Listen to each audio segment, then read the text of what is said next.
Le piège du développement personnel, c'est souvent d'idéaliser un pôle selon l'époque, le milieu ou le type de personne.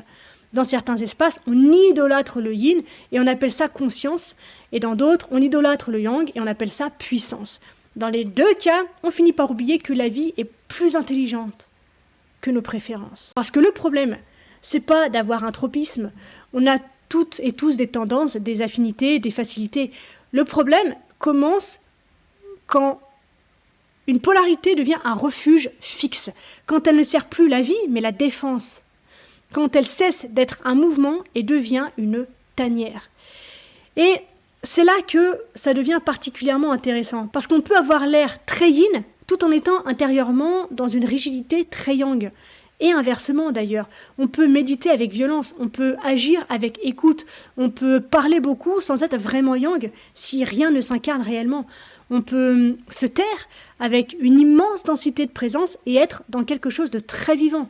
Yin et yang ne décrivent pas seulement ce que tu fais, ils décrivent la qualité du mouvement en toi.